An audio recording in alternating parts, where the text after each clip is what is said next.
പശ്ചിമേഷ്യ യുദ്ധസമാനമായ സാഹചര്യത്തിലേക്ക് നീങ്ങുകയാണ്. നമുക്കറിയാം, വെള്ളിയാഴ്ച പുലർച്ചെ 3:30 ഇസ്രയേൽ തുടങ്ങിവെച്ച ആക്രമണത്തിന് വെള്ളിയാഴ്ച രാത്രി ഏതാണ്ട് 9 മണിയോടെയും ശനിയാഴ്ച പുലർച്ചെയുമായിട്ട് ഇറാൻ തിരിച്ചടി നൽകി. പക്ഷേ ആ ഇസ്രായേലിൻ്റെ അയൺ ഡോമിന് മുന്നിൽ ഇറാൻ്റെ തിരിച്ചടി അത്ര ഫലവത്തായില്ല എന്ന് വ്യക്തമാണ്. എന്നാലും ഇസ്രയേലിനും ചെറിയ തോതിൽ നാശനഷ്ടങ്ങൾ ഉണ്ടായി. 3 പേർ കൊല്ലപ്പെട്ടു, 60 പേർക്ക് പരിക്കേറ്റു എന്നാണ് ഒടുവിൽ പുറത്തു വരുന്ന വിവരം. ഒരു വിമാനം, ഇസ്രയേലിൻ്റെ ഒരു വിമാനം, F-35 വിമാനം വെടിവെച്ചിട്ടെന്നും ഇസ്രയേലിൻ്റെ വനിതാ പൈലറ്റിനെ പിടികൂടിയെന്നും ഇറാൻ അവകാശപ്പെടുന്നുണ്ടെങ്കിലും ഇസ്രയേൽ അത് നിഷേധിച്ചിരിക്കുകയാണ്. എന്തായാലും പശ്ചിമേഷ്യ നീറിപ്പുകഞ്ഞ് ആളിക്കത്തുമോ എന്ന ചോദ്യമാണ് ഇപ്പോൾ ഉയരുന്നത്. നമുക്കറിയാം, അതിനിടെ ഇറാൻ തിരിച്ചടിച്ചെങ്കിലും ആ തിരിച്ചടിക്ക് ബദലായിട്ട് ഇസ്രയേൽ വീണ്ടും ഇറാനെ അടിച്ചു. ഇറാൻ്റെ ടെഹ്റാനിലെ മെഹ്റാബാദ് എയർപോർട്ടും എണ്ണപ്പാടങ്ങളും തകർത്താണ് ഇസ്രായേൽ മറുപടി കൊടുത്തത്. എന്നു മാത്രമല്ല, മുന്നറിയിപ്പ് നൽകി ഇനി ഒരു മിസൈലെങ്കിലും ഇസ്രായേലിൻ്റെ അതിർത്തി കടന്നു വന്നാൽ, ഇറാൻ്റെ ഒരു മിസൈലെങ്കിലും വന്നാൽ സമ്പൂർണ്ണമായിട്ടും ഇറാനെ തകർത്ത് കളയും എന്നാണ് ഇസ്രായേലിൻ്റെ ഭീഷണി. ഇസ്രായേൽ നൽകുന്ന മുന്നറിയിപ്പ് കനത്ത തോതിൽ ആൾനാശമുണ്ടാക്കും എന്നും ഇസ്രായേൽ മുന്നറിയിപ്പിൽ പറയുന്നു.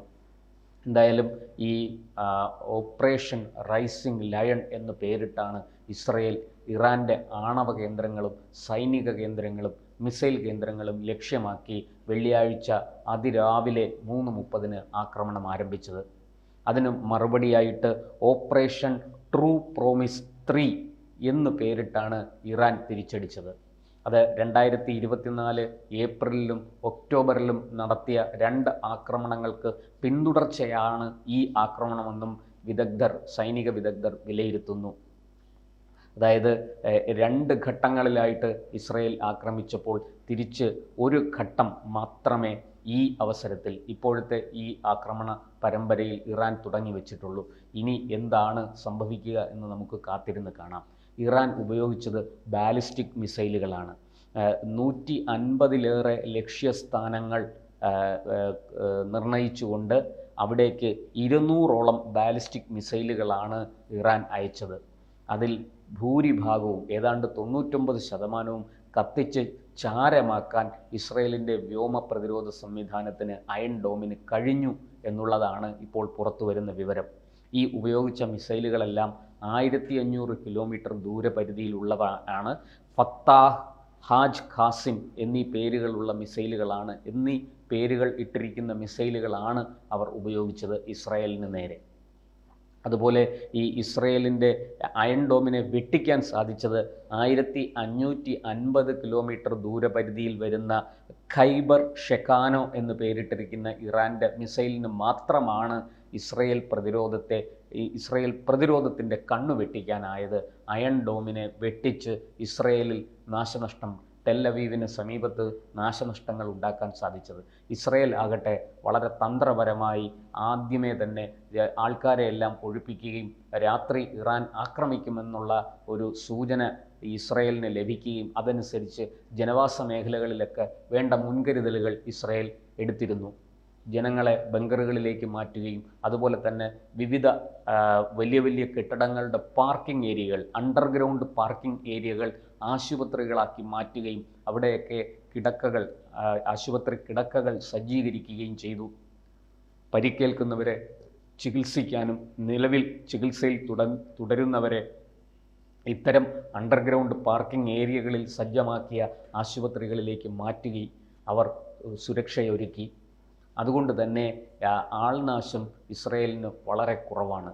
3 പേർ മരിച്ചു എന്ന് പറയുന്നുണ്ടെങ്കിലും അത് ഇസ്രയേൽ പുറത്തുവിട്ട കണക്കനുസരിച്ച് 3 പേർ മരിച്ചിട്ടുണ്ട്. പക്ഷേ ഈ ആക്രമണത്തിലാണോ മരിച്ചത് എന്ന് വ്യക്തമല്ല.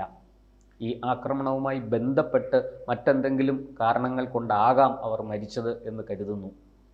എന്തായാലും ഒരു കാര്യം തീർച്ചയാണ്, ഈ ഇസ്രയേലിൻ്റെ ആക്രമണത്തെ പ്രതിരോധിക്കാനോ ആ തിരിച്ചടി, ഫലപ്രദമായ തിരിച്ചടി കൊടുക്കാനോ ഇറാൻ വിജയിച്ചില്ല എന്നുള്ള കാര്യം സത്യമാണ്. ഇപ്പോൾ ഇറാൻ പറയുന്നത് അമേരിക്കയും ഫ്രാൻസും ലണ്ടനും എല്ലാം ഈ മിഡിൽ ഈസ്റ്റിൽ ചില ബേസുകൾ ഉണ്ടാക്കിയിട്ടുണ്ട്. അവർക്ക് ചില സൈനിക താവളങ്ങളുണ്ട്.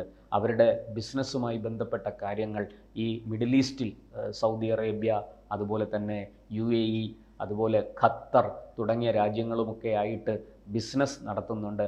അതിൻ്റെ ആസ്ഥാനങ്ങൾക്കായിട്ട് ഇവർ ആസ്ഥാനങ്ങൾക്ക് സുരക്ഷ കൊടുക്കാനായിട്ട് ഇവർ ഇവിടെ ചില ചെറിയ ചെറിയ സൈനിക താവളങ്ങൾ ഒരുക്കിയിട്ടുണ്ട്. ഇപ്പോൾ ഇറാൻ നൽകുന്ന മുന്നറിയിപ്പ്, ഇസ്രയേൽ ഇനിയും അടിച്ചാൽ ഞങ്ങൾ ഈ US-ൻ്റെയും UK-യുടെയും ഫ്രാൻസിൻ്റെയും സൈനിക താവളങ്ങൾ ആക്രമിക്കും, മിഡിൽ ഈസ്റ്റിലെ സൈനിക താവളങ്ങൾ ആക്രമിക്കും എന്നാണ് ഇറാൻ നൽകുന്ന മുന്നറിയിപ്പ്. അതുകൊണ്ട് തന്നെ അമേരിക്ക, ഫ്രാൻസ്, UK തുടങ്ങിയ രാജ്യങ്ങൾ മിഡിൽ ഈസ്റ്റിൽ നിന്ന് അവരുടെ പൗരന്മാരോട് മടങ്ങാൻ നിർദ്ദേശിച്ചിരിക്കുകയാണ്. എത്രയും പെട്ടെന്ന് കിട്ടുന്ന ആദ്യത്തെ വിമാനത്തിൽ നാട്ടിലേക്ക് മടങ്ങിക്കൊള്ളൂ എന്നാണ് ഈ 3 രാഷ്ട്രങ്ങളും അവരുടെ പൗരന്മാർക്ക് നൽകിയിരിക്കുന്ന നിർദ്ദേശം. അതിൻ്റെ അർത്ഥം മധ്യേഷ്യ ഒരു യുദ്ധസമാനമായ സാഹചര്യം അവിടെ നിലനിൽക്കുന്നുണ്ട്. അതുകൊണ്ട് തന്നെ ഈ മിഡിൽ ഈസ്റ്റിൽ നിന്ന് കിട്ടുന്ന വാർത്തകൾ ഒട്ടും ശുഭകരമല്ല, സൂചനകൾ ശുഭകരമല്ല. ഏറ്റവും അടുത്ത് തന്നെ അവിടെ വലിയ ആക്രമണ പരമ്പരകൾ നടന്നേക്കും എന്ന് ലോകരാഷ്ട്രങ്ങൾ ഭയപ്പെടുന്നു. ഇസ്രയേലും ഇറാനും തമ്മിലുള്ള പ്രശ്നം നമുക്കറിയാം, അത് ഇന്നും ഇന്നലെയും തുടങ്ങിയതല്ല. ഇപ്പോൾ ഏറ്റവും ഒടുവിൽ ഇറാൻ ആണവ സാങ്കേതിക വിദ്യ ഉപയോഗിക്കുന്നു. അതുപയോഗിച്ച് ആണവ ബോംബുകൾ നിർമ്മിക്കുന്നു. അതിൽ ഇറാൻ വളരെയധികം മുന്നേറി അത് ഞങ്ങൾക്കെതിരെ ഉപയോഗിക്കാനാണ് എന്നാരോപിച്ചാണ് ഇസ്രയേൽ ഇറാനെ ആക്രമിച്ചിരിക്കുന്നത്. നമുക്കറിയാം, ഇറാൻ്റെ സൈനിക മേധാവി തന്നെ ബഗേരി എന്ന് പറയുന്ന സൈനിക മേധാവി കൊല്ലപ്പെട്ടു. അതുപോലെ തന്നെ അവരുടെ ഈ ഇസ്ലാമിക് റവല്യൂഷണറി ഗാർഡ്, അതിൻ്റെ മേധാവി കൊല്ലപ്പെട്ടു. ഏതാണ്ട് 9 ഏറ്റവും ഒടുവിലത്തെ കണക്ക് ലഭിക്കുമ്പോൾ 9 ആണവ ശാസ്ത്രജ്ഞരും 1 ഡസനോളം മുതിർന്ന സൈനിക ഉദ്യോഗസ്ഥരും, കമാൻഡർ അടക്കം, സൈനിക മേധാവി അടക്കം 1 ഡസനോളം മുതിർന്ന സൈനിക ഉദ്യോഗസ്ഥരും കൊല്ലപ്പെട്ടിരിക്കുകയാണ്. 78 പേർ മരിച്ചു എന്നാണ്, ഈ ഇസ്രായേലിൻ്റെ ആക്രമണത്തിൽ മരിച്ചു എന്നാണ് ഇറാൻ പുറത്തുവിടുന്ന വിവരം. ഏതാണ്ട് 100-ലേറെ പേർക്ക് മാരകമായി പരിക്കേറ്റു എന്നും പറയുന്നു. കൃത്യമായ കണക്കുകൾ ലഭ്യമല്ല. ഇറാൻ പറയുന്നത് തൽക്കാലം വിശ്വസിക്കുകയേ തരമുള്ളൂ. പക്ഷേ ഇസ്രയേൽ എന്താണോ ഉദ്ദേശിച്ചത് അത് ഇസ്രയേൽ വളരെ ഭംഗിയായിട്ട് നടപ്പാക്കി. കൃത്യമായിട്ടും ഇറാൻ്റെ ആണവ കേന്ദ്രങ്ങൾ, നതാൻസിലെ ആണവ കേന്ദ്രം മുച്ചൂട് നശിപ്പിച്ചു. ഇനി ഇറാന് ഈ ആണവ പരീക്ഷണം അല്ലെങ്കിൽ ഈ ആണവ ബോംബുണ്ടാക്കൽ, യുറേനിയം സമ്പുഷ്ടീകരിക്കൽ, ഇതൊക്കെ കഠിനമാണ്, പ്രയാസകരമാണ്. കാരണം അവർ കാലങ്ങളായിട്ട്, എത്രയോ വർഷങ്ങളായിട്ട് അവർ ഒരു തപസ് പോലെ കൊണ്ട് നടന്ന് വളർത്തി വലുതാക്കിയ, നിർമ്മിച്ചെടുത്ത കേന്ദ്രങ്ങളാണ് ഇപ്പോൾ തകർത്തിരിക്കുന്നത്.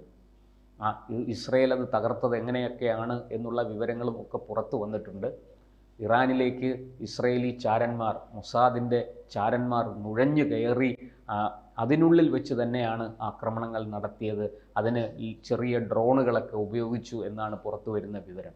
എന്തായാലും ഈ അശാന്തിയും അസ്ഥിരതയും സമാധാനക്കേടും ലോകരാഷ്ട്രങ്ങളെ മുഴുവനും ബാധിക്കുമെന്ന് തീർച്ചയാണ്. എണ്ണവില കുതിച്ചുയരുന്നു. അതുപോലെ തന്നെ ഓഹരി വിപണിയെയും ബാധിച്ചു കഴിഞ്ഞു ഈ ഇസ്രയേൽ ഇറാൻ സംഘർഷം. അതുകൊണ്ട് എത്രയും പെട്ടെന്ന് ഈ യുദ്ധം അവസാനിപ്പിക്കണം എന്ന ഇന്ത്യൻ പ്രധാനമന്ത്രി നരേന്ദ്രമോദിയുടെ ആഹ്വാനം 2 രാഷ്ട്രങ്ങളും ചെവിക്കൊള്ളേണ്ടതാണ്. കൂടുതൽ വിവരങ്ങൾ പുറത്തു വരുന്നതേയുള്ളൂ. ഇറാൻ്റെ തിരിച്ചടി, ഇറാൻ തിരിച്ചടിച്ചതിന് ബദലായിട്ട് മറുപടി ഇസ്രയേൽ കൊടുത്തു കഴിഞ്ഞു. ഇനി അതിന് ഇറാൻ എന്ത് നടപടിയാണ് സ്വീകരിക്കുക എന്ന് നമുക്കറിയില്ല. എന്തായാലും കാത്തിരുന്ന് കാണാം.